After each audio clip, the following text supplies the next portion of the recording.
नमस्कार दोस्तों। जैसा कि कल मैंने आपको संदर्भ एवं सूचना स्रोत के बारे में बताया था और मैंने संदर्भ सेवा का विकास लास्ट में छोड़ा था, जहां संदर्भ सेवा का विकास, संदर्भ सेवा का विकास, संदर्भ सेवा का विकास हमने प्रारंभ किया था। और संदर्भ सेवा के विकास में मैंने आपको कुछ, मैं जोड़ देता हूं एक बार आपको, कि मैंने आपको बताया था कि संदर्भ सेवा का जो विकास है वो, इसके विकास की जो बात की गई थी वो सैमुअल रोथस्टीन के द्वारा की गई थी। सैमुअल रोथस्टीन के द्वारा इसकी चर्चा की गई थी। इसने इसका पहला जो संदर्भ की बात की थी वो की थी 1875 में। तो दोस्तों मैंने यहां से चर्चा की थी। उसके बाद में मैंने बताया था कि सैमुअल स्वीटग्रीन जो थे, उन्होंने 1876 ईस्वी में 1876 में व्यक्तिगत अभिलाषा यानी पाठकों की शुरुआत के लिए इसको प्रारंभ किया था। और उसके बाद में मैंने बताया था कि 1883 में बॉस्टन लाइब्रेरी प्रारंभ की थी। अब आज जो हम चर्चा करने वाले हैं वो चर्चा करने वाले संदर्भ सेवा की विधियां। संदर्भ सेवा की विधियों के बारे में बात करेंगे हम कि संदर्भ सेवा की विधि कौन कौन सी होती है। संदर्भ सेवा की विधियां, संदर्भ सेवा की विधियां। और संदर्भ सेवा की जो विधियां हैं उनमें हम फर्स्ट जो पॉइंट रखने वाले हैं वो है सबसे पहले पाठकों द्वारा मांग कर। पाठकों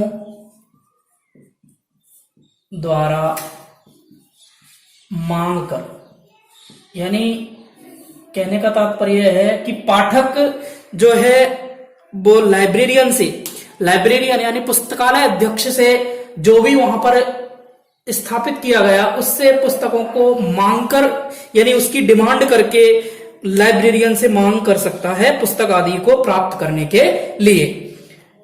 तो आप चाहो तो इसमें लिख सकते हो पाठकों द्वारा मांग कर। पाठकों द्वारा मांग कर में क्या लिखना होगा आपको? पाठक लिखना प्रारंभ करें एक बार आप। पाठक लाइब्रेरियन से पुस्तक आदि की मांग कर सकता है। पाठक लाइब्रेरियन से पुस्तक आदि की मांग कर सकता है। दूसरा जो पॉइंट रखने वाला हूं मैं, दूसरा पॉइंट है हमारा मांग की स्थिति उत्पन्न करके। मांग की स्थिति उत्पन्न करके, मांग की स्थिति उत्पन्न करके।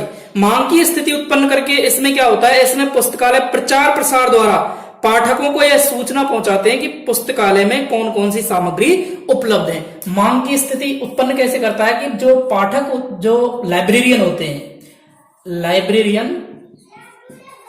लाइब्रेरियन जो होगा वो पुस्तकों का क्या करेगा? प्रचार प्रसार के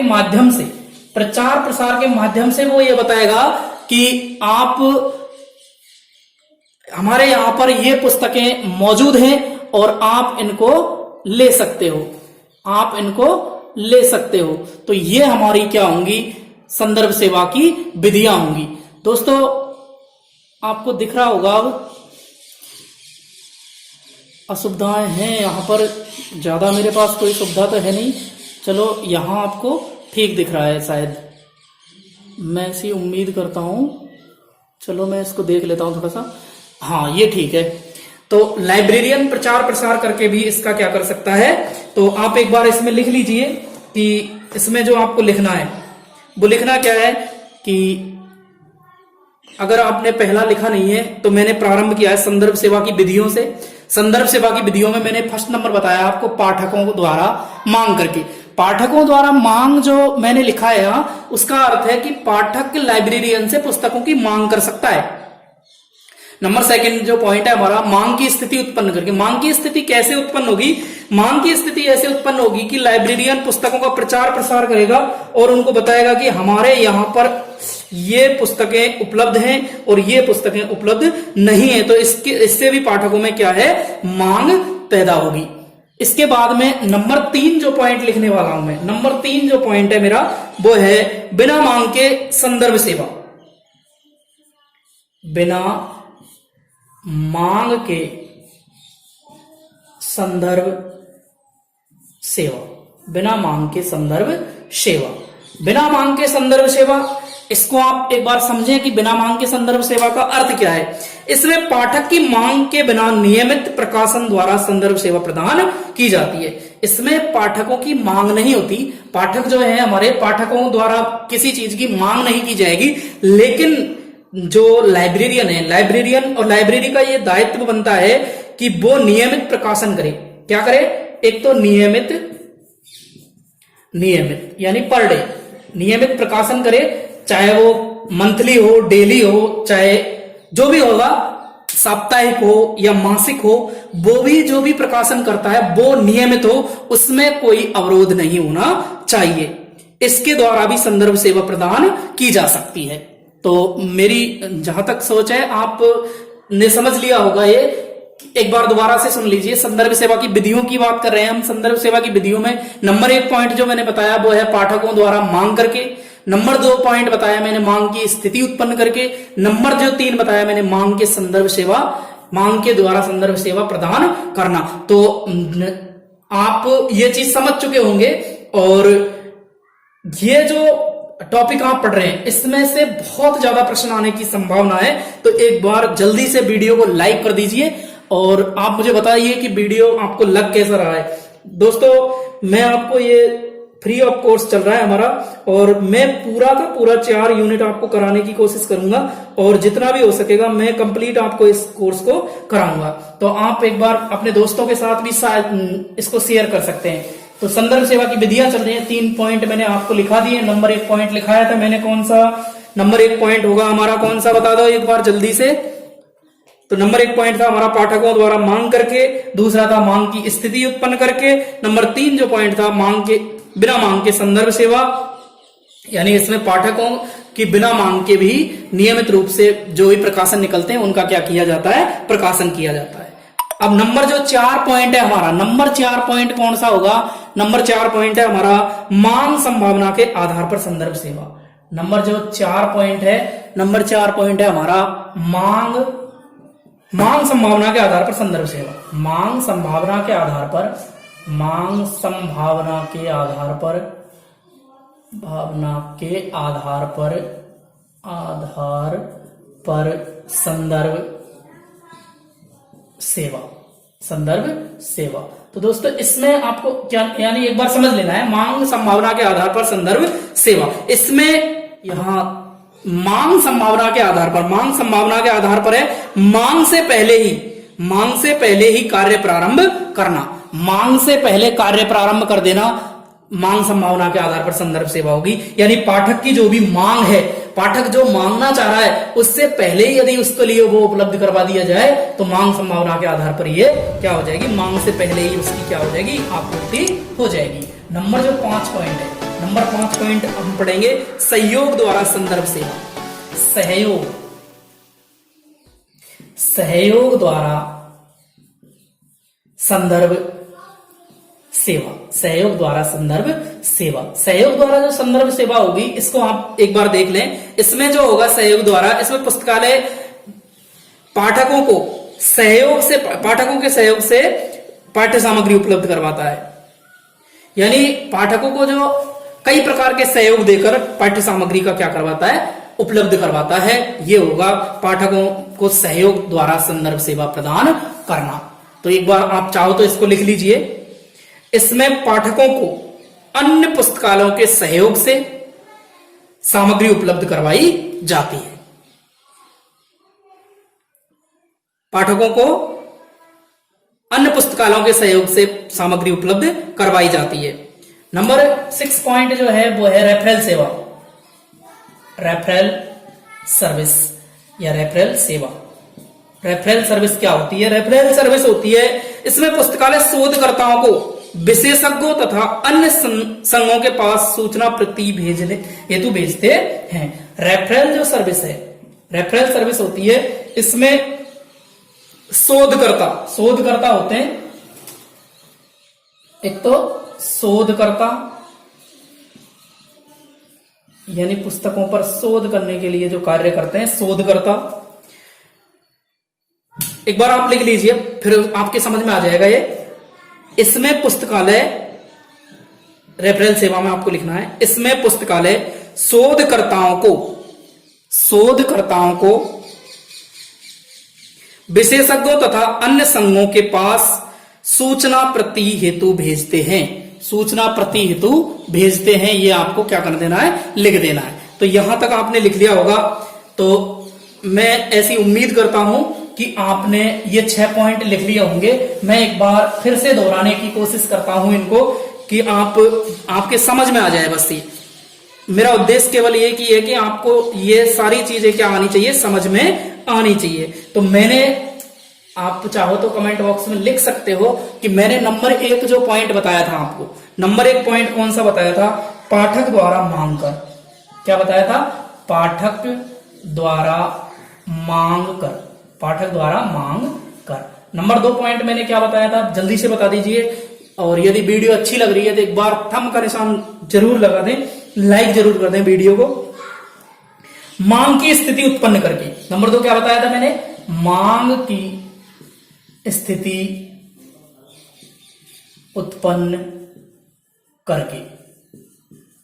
चाहे मैं आपको दिख नहीं रहा हूं लेकिन, और मैं भी आपको नहीं देख पा रहा हूं, लेकिन एक मेरा भरोसा है, इस भरोसे से मैं कह सकता हूं कि आपको ये जो संदर्भ सेवा की विधियां हैं वो एक्यूरेट समझ में आ चुकी हैं। ये मैं कह सकता हूं इतनी बात, क्योंकि मेरी ऐसी भावना है आपके प्रति कि आप इसको अच्छे से समझें। नंबर 3 पॉइंट बताया था मैंने, बिना मांग के संदर्भ सेवा। नंबर 3 क्या बताया था, बिना मांग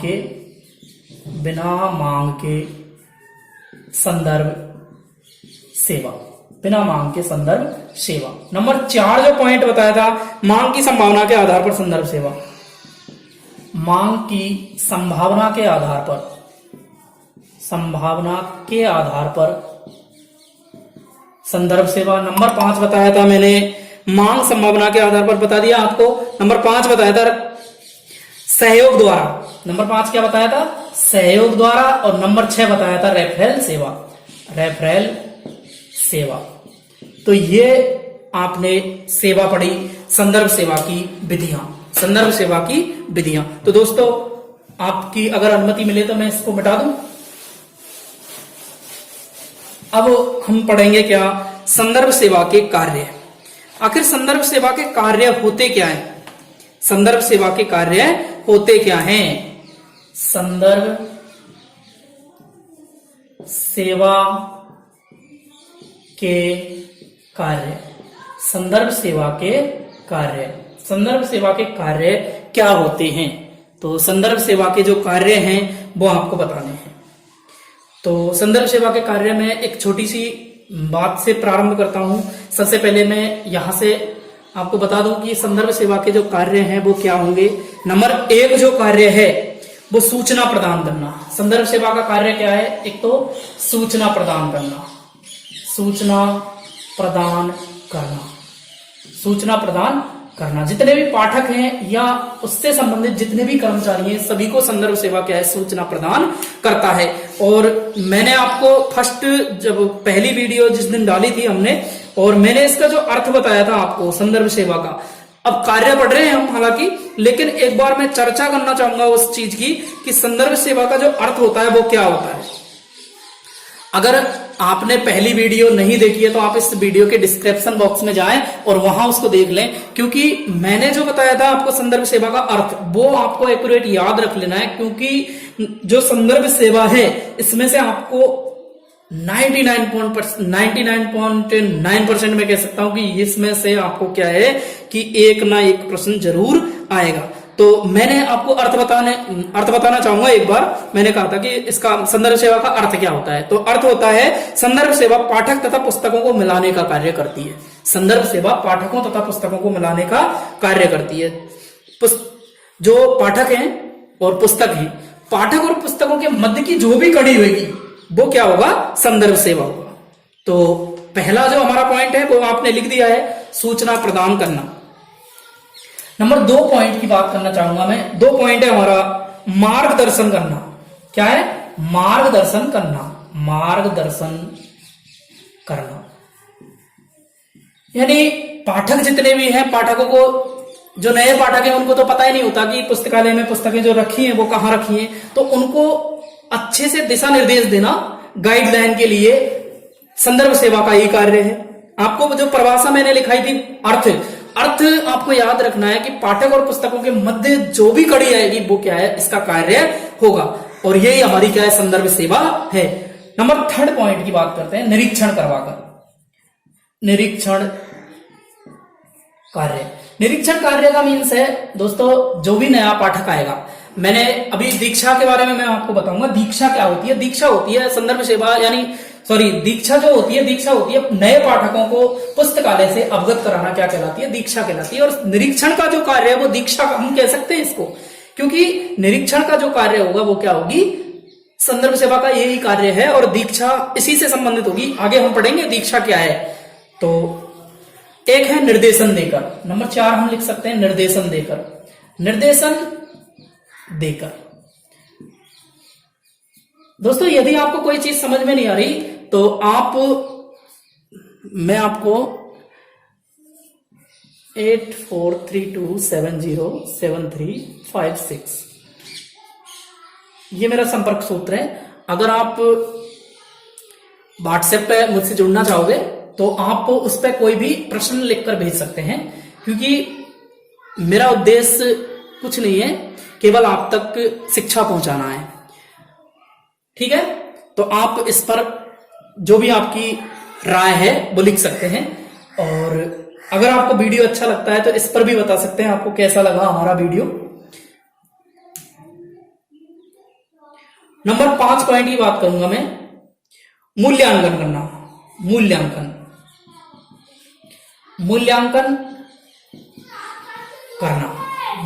करना, और मूल्यांकन करके भी हम संदर्भ सेवा का कार्य कर सकते हैं। जैसे कोई पाठक है, पाठक को किस चीज की आवश्यकता है, पाठक क्या करना चाहता है, क्या पढ़ना चाहता है, इसके लिए भी आप मूल्यांकन उसका कर सकते हैं। अनुसंधानकर्ता के नंबर 6 पॉइंट की बात करेंगे हम,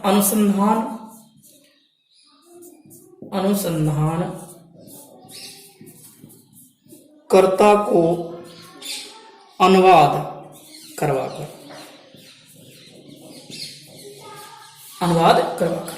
दोस्तों इसका मतलब क्या है? अनुसंधानकर्ता जो भी अनुसंधान करने वाले व्यक्ति हैं, अनुसंधान करने वाले पाठक हैं या उनके कर्मचारी हैं, उनको कोई भी भाषा में, जैसे किसी भाषा का ग्रंथ है और उनको अनुवाद के रूप में चाहिए था, तो आप उसको उसकी प्रति उपलब्ध करवा करके भी संदर्भ सेवा का कार्य कर सकते हैं। संदर्भ सेवा का कार्य भी क्या कर सकते हैं? कर सकते हैं। तो दोस्तों एक बार मैं दोबारा से बता देता हूं, हालांकि वीडियो हमारी लंबी हो जाएगी, कोई दिक्कत नहीं है, हो जाएगी, तो आप ध्यान से और एक बार संपूर्ण वीडियो देखें। इसका सूचना प्रदान करना, यानी सूचना प्रदान करके भी हम इस कार्य को कर सकते हैं, मार्गदर्शन करके भी कर सकते हैं, निरीक्षण कार्य भी इसमें किया जा सकता है, निर्देशन देकर भी हम इसका कार्य कर सकते हैं, मूल्यांकन करना भी इसी का एक कार्य है, और अनुसंधानकर्ता को अनुवाद उपलब्ध करवाकर भी इसका कार्य किया जा सकता है। तो दोस्तों यहां तक मैं ऐसी उम्मीद करता हूं कि आपने लिख लिया होगा। आप मेरे साथ साथ में लिख सकते हैं, जिससे कि आपके कंप्लीट नोट्स भी कंप्लीट हो जाएंगे और आप इनका फायदा भी उठा सकेंगे। अब दोस्तों संदर्भ सेवा की मैं परिभाषा लिखने की कोशिश करूंगा। परिभाषा क्या है? परिभाषा भी आपको एग्जाम में पूछता है वो, तो परिभाषाओं की चर्चा करेंगे हम। परिभाषा, एक सेकंड, ये आपको दिख नहीं रहा होगा तो मैं इसको थोड़ा नीचे ले लेता हूं। परिभाषा की चर्चा करते हैं हम। परिभाषा, हाँ यहाँ ठीक है दोस्तों, मैंने बता दिया आपको कि मेरे पास कोई सुविधा नहीं है अभी यहाँ पर, तो मैं केवल ऐसे ही इसकी आपके लिए भेज रहा हूं, इसको आपूर्ति कर रहा हूं। तो संदर्भ सेवा की परिभाषाओं की बात करेंगे। सबसे पहले हम एससी फास्केट के अनुसार इसकी परिभाषा लिखेंगे। व्यक्ति का नाम है एससी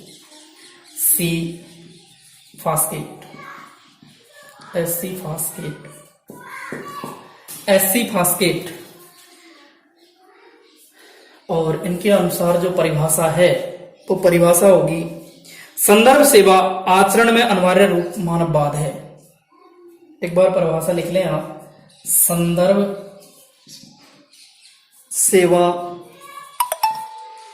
सेवा आचरण में अनिवार्य रूप से मानववाद है। अनिवार्य रूप से मानववाद है। ये जो परिभाषा दी थी वो किसने दी थी? ये परिभाषा दी है एससी फास्केट के द्वारा। एससी फास्केट के द्वारा ये परिभाषा दी गई है और आप देख ले, ये परिभाषा है एससी फास्केट की। संदर्भ सेवा आचरण में अनिवार्य रूप से मानववाद है। अगली जो परिभाषा है वो है हॉचिंस की।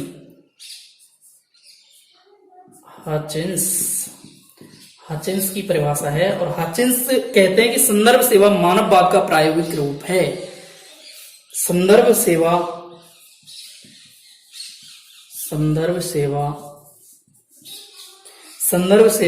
मानववाद का, संदर्भ सेवा मानववाद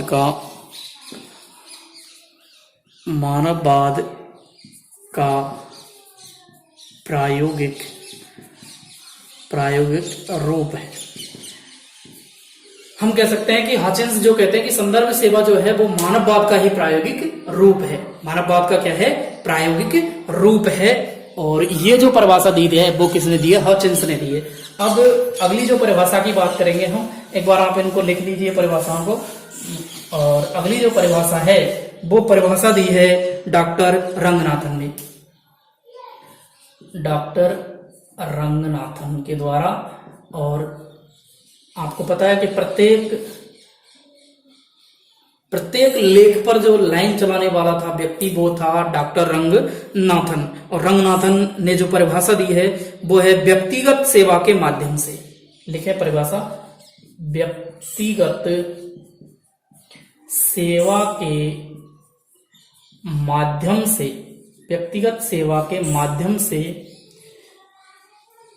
उपयुक्त पाठक और उपयुक्त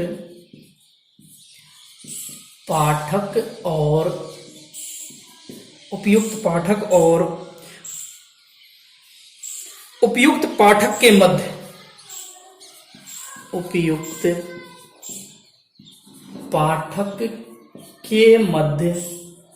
पाठक के मध्य ठीक समय पर संपर्क करना संदर्भ सेवा है।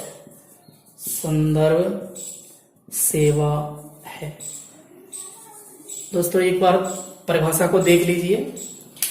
डॉक्टर रंगनाथन ने जो कहा है वो क्या कहा है कि व्यक्तिगत सेवा के माध्यम से उपयुक्त पाठक और उपयुक्त पाठक के मध्य ठीक समय पर संपर्क करना संदर्भ सेवा है। जब पाठक को किसी भी चीज की आवश्यकता थी उसी समय लाइब्रेरियन ने या लाइब्रेरी ने उसके लिए जो सामग्री उपलब्ध करवाई वो ही क्या है? संदर्भ सेवा है। तो मैं ऐसा सोचता हूं कि आपने ये परिभाषाएं लिख ली होगी। मैंने सबसे पहले एससी फास्केट की परिभाषा लिखाई आपको। एससी फास्केट की जो परिभाषा थी वो परिभाषा क्या थी? संदर्भ सेवा आचरण में अनिवार्य रूप से मानववाद है। दूसरी जो परिभाषा लिखवाई थी वो लिखवाई थी मैंने हॉचिंस की। हॉचिंस कहते हैं कि संदर्भ सेवा मानववाद का प्रायोगिक रूप है। और ये परिभाषा तो आप देख ही रहे हैं डॉक्टर रंगनाथन की, व्यक्तिगत सेवा के माध्यम से उपयुक्त पाठक और उपयुक्त पाठक के मध्य ठीक समय पर संपर्क करना संदर्भ सेवा है। तो ये जो परिभाषा है ये आपको क्या कर लेनी है? याद कर लेनी है। और अब जो हमारा अगला टॉपिक है वो आएगा क्या? दीक्षा। कि पाठक की दीक्षा क्या होती है? पाठक दीक्षा किसे कहते हैं? पाठक दीक्षा क्या है? पाठक दीक्षा तो ये भी एक अपने आप में महत्वपूर्ण टॉपिक है। और महत्वपूर्ण जो टॉपिक है पाठक दीक्षा, अभी जैसे मैंने इसकी चर्चा की थी पाठक दीक्षा की, कि पाठक दीक्षा आपसे पूछेगा कि पाठक दीक्षा होती क्या है, तो इसको हम पढ़ेंगे अभी। तो दोस्तों पाठक दीक्षा के बारे में बात करेंगे हम। पाठक दीक्षा क्या है? जो नए पाठक होते हैं, नवागंतुक या नए पाठक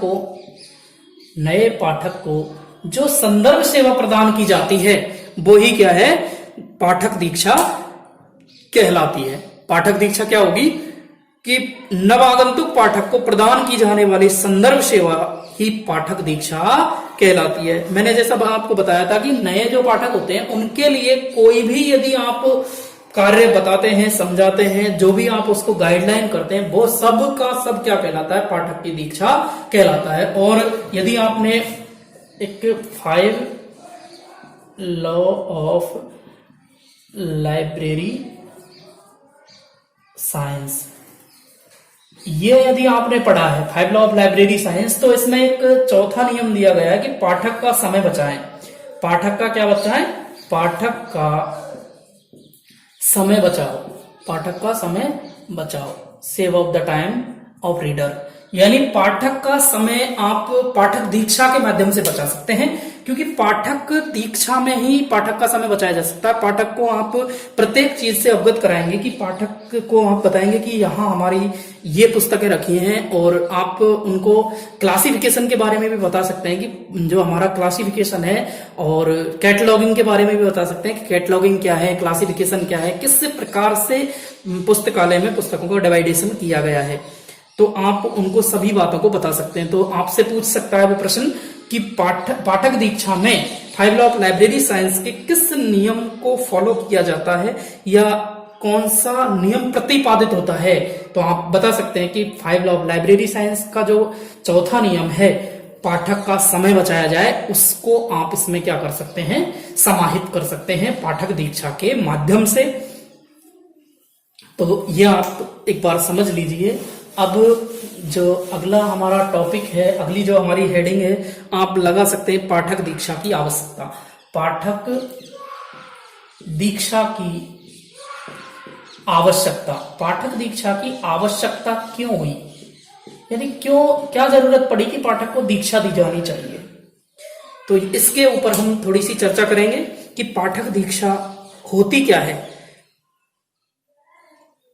तो नंबर 1 पॉइंट, हम पॉइंट बाय पॉइंट चलेंगे, स्टेप बाय स्टेप चलने की कोशिश करें, और आप साथ के साथ में इसको नोट भी कर सकते हैं, जिससे कि आपको क्या बन जाएगी, एक नोटबुक आप बना सकते हैं। तो हम कह सकते हैं कि जो आवश्यकता है, नंबर 1 जो आवश्यकता है कि आज के जो पुस्तकालय हैं, आज के पुस्तकालय जो हैं, पुस्तकालयों का विस्तृत स्वरूप है। आज के जो पुस्तकालय हैं उनका जो स्वरूप है वो क्या है, विस्तृत है। यानी वर्तमान के पुस्तकालय हैं उनको व्यापक स्वरूप में, यानी बहुत बड़े पुस्तकालय होने के कारण उनको ये जरूरी हो गया है, ये कंपलसरी है कि आप उनको पाठक दीक्षा दें। यदि आप उनको दीक्षा नहीं देंगे, जब भी पाठक की कोई जरूरत होगी, तो वो उसमें उस चीज को ढूंढने में अपना समय क्या कर देगा, बर्बाद कर देगा। और मैंने बताया था कि आपको save of the time of reader, ये आपको इसमें क्या करना है, फॉलो करना है, यानी पाठक का समय बचाना है। तो इसके माध्यम से हम क्या कर सकते हैं कि पाठक को जो विस्तृत स्वरूप है पुस्तकालयों का, उनको उनसे अवगत करा करके आप क्या कर सकते हैं, इसका समय बचा सकते हैं। नंबर 2 हम कह सकते हैं कि मैंने आपको बताया कि कैटलॉगिंग और क्लासिफिकेशन के बारे में भी उसको अवगत कराया जाना चाहिए। तो पाठक को वर्गीकरण और सूचीकरण से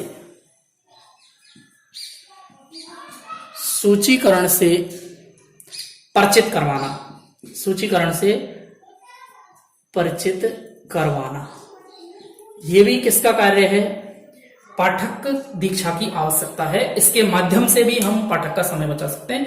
मैंने आपको बताया था कि उसका पुस्तकों का वर्गीकरण, उनका सूचीकरण, इन सभी के माध्यम से हम क्या कर सकते हैं, पाठक की आवश्यकता की आपूर्ति कर सकते हैं। नंबर 3 पॉइंट की बात करते हैं। 3 पॉइंट पर चर्चा करेंगे हम। पाठक के लिए, यानी जो भी पाठक दीक्षा की आवश्यकता पड़े तो सभी बातें पाठक के लिए आएंगी। पाठक को मुक्त द्वार प्रणाली, दोस्तों इनके बारे में मैंने कई वीडियो पहले अपलोड की हैं, और वो कोचिंग सेक्शन की है। और वहां मैंने मुक्त द्वार प्रणाली के बारे में बताया है कि मुक्त द्वार जो प्रणाली होती है, मुक्त द्वार प्रणाली का अर्थ है कि पाठक के लिए कोई बाउंडेशन नहीं होती इसमें। पाठक जब चाहे जहां से पुस्तकें उठा सकता है, उसको लाइब्रेरियन से पूछने की आवश्यकता नहीं होती, क्योंकि वो रजिस्टर्ड पाठक होते हैं उनके, जो मुक्त द्वार प्रणाली इनमें अपनाई जानी चाहिए। और मुक्त द्वार प्रणाली का भी सदुपयोग अच्छे से वो कर सकता है, क्योंकि मुक्त द्वार प्रणाली में पाठक कहीं से भी कोई भी पुस्तक उठा सकता है, तो इसलिए जो आवश्यकता होगी उसको मुक्त द्वार प्रणाली की, उसके सदुपयोग की आवश्यकता होगी, क्योंकि उसका वो सदुपयोग अच्छे से कर पाएगा। तो यहां तक आप समझ चुके होंगे। नेक्स्ट पॉइंट की बात करते हैं हम। नंबर 4 पॉइंट की बात करते हैं कि पुस्तकालय द्वारा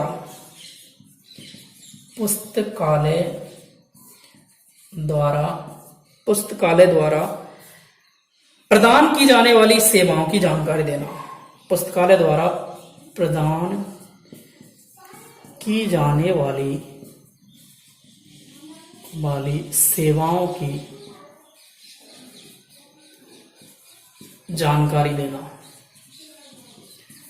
जानकारी देना, ये भी किसका कार्य है? पाठक दीक्षा की आवश्यकता है।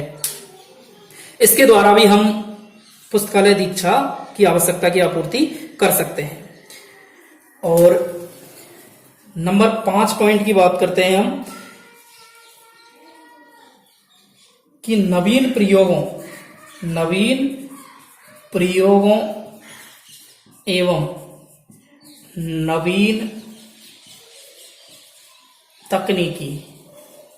नवीन तकनीकी की जानकारी प्रदान करना। नवीन प्रयोग और तकनीकी की जानकारी प्रदान करना, यह भी पाठक दीक्षा की आवश्यकता की आपूर्ति करता है। नंबर जो 6 पॉइंट है, नंबर 6 पॉइंट मैं ऊपर लिख देता हूं, ये यहां से दिख नहीं रहा है, यहां लिख देता हूं। मैं नंबर 6 पॉइंट की बात करता हूं, ये आपको दिख जाएगा यहां से। नंबर 6 पॉइंट है, यानी पाठक दीक्षा के माध्यम से, पाठक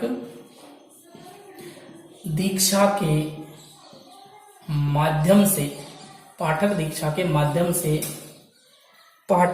के माध्यम से पुस्तकालय के नियमों की जानकारी प्रदान करना। पुस्तकालय के नियमों की जानकारी प्रदान करना, ये कुछ आवश्यकताएं हैं जो मैंने आपको बताने की कोशिश की है। एक बार दोबारा से सुन लीजिए। अभी हमारा पाठक दीक्षा खत्म नहीं हुआ है, पाठक दीक्षा के बारे में और चर्चा करेंगे हम। पहले एक बार इसको समझ लें कि पाठक दीक्षा में आज के पुस्तकालय को विस्तृत यानी बड़ा स्वरूप होने के कारण भी उनको आवश्यकता है कि पाठक को इसकी दीक्षा दी जाए। दीक्षा मैंने आपको बताया कि उससे अवगत करवाना, नवीन पाठक को, नवागंतुक जो पाठक होते हैं उनको पुस्तकालय से क्या करवाना होता है? रूबरू करवाना होता है। दूसरा है पाठक को वर्गीकरण और सूचीकरण से परिचित करवाना। पाठक के लिए वर्गीकरण यानी क्लासिफिकेशन एंड कैटलॉगिंग के माध्यम से उसको परिचित करवाना। पाठक को मुक्त द्वार प्रणाली बताना जिससे कि उसका वो सदुपयोग कर सके। पुस्तकालय के द्वारा प्रदान की जाने वाली सेवाओं की जानकारी देना। नवीन प्रयोग एवं नवीन तकनीकों का प्रयोग करवाना और उनको उनकी जानकारी देना। पाठक दीक्षा के माध्यम से पुस्तकालय के नियमों की जानकारी देना। तो दोस्तों, ये हमारी वीडियो आज यहीं हम समाप्त करते हैं। और यदि आपको हमारी ये वीडियो अच्छी लगती है तो आप एक बार लाइक कर दें, और जो भी आपको आवश्यकता है, मैंने आपको नंबर बताया, आप नंबर पर भी एक बार क्या कर सकते हैं, आपको जो भी टॉपिक की आवश्यकता है आप उस पर लिख सकते हैं, मैं आपको वो टॉपिक उपलब्ध करवा दूंगा। Thank you so much.